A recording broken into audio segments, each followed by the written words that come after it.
hiwa-hiwalay na insidente ng school violence ang naitala sa bansa ngayong linggo. Ang mga sospek, mismong mga estudyante at ang masaklap, pawang mga menor de edad pa ang nakagawa ng krimen. Dahil dito, muling nabuksan ang isyu tungkol sa pagpapababa ng criminal liability ng 12 taong gulang imbis na 15. Kung ang mga magulang na sina Nanay Miriam at Tatay Roberto ang tatanungin. Payag ako.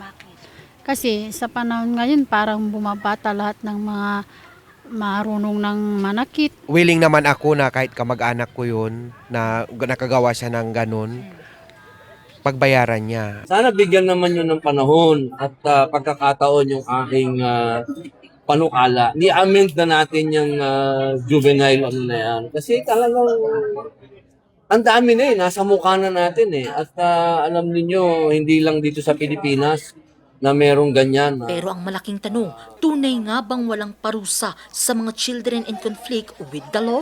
Kung ang author ng Republic Act No. 9344 o ang Juvenile Justice and Welfare Act of 2006 na si Senator Kiko Pangilinan ang tatanungin, hindi raw totoo na hindi mapaparusahan ang batang gumawa ng krimen. Sa ilalim kasi ng batas, maaaring kunin sa pamilya ang isang bata na nakagawa ng krimen at tanggalan ng kalayaan. Ang mga ito kasi dadalhin sa Bahay Pag-asa sa ilalim ng Juvenile Justice Welfare Council.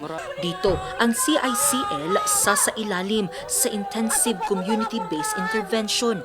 Hindi nga lang sila maihahalo sa adult prison na gaya ng DJMP.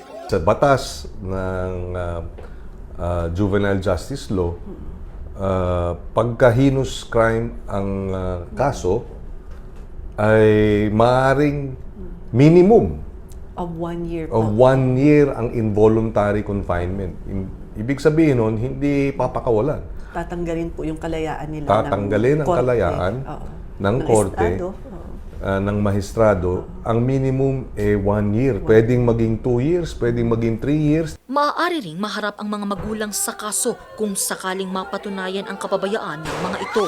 Susuporta rin ang pamahalaan sa posibleng trauma ng biktima. Pero kung ang PNP ang tatanungin, pabor daw sila sa panukalang ibaba sa 12 taong gulang ang criminal responsibility ng isang bata. Tugon naman ng Malacanang na reasonable ang panukala. The PNP is supporting the lowering the age of criminal responsibility po. Age what, Colonel? We are thinking 12 years old po. Kung ano po makikita na version ng Pangulo at kung ito naman ay magiging mas makakabuti sa ating mga kabataan at sa pagpapatupad ng ating batas ay sasang-ayunan naman po ng Pangulo yan. Sa ngayon, nagpapatuloy ang investigasyon sa nangyaring shootout sa Tacloban City.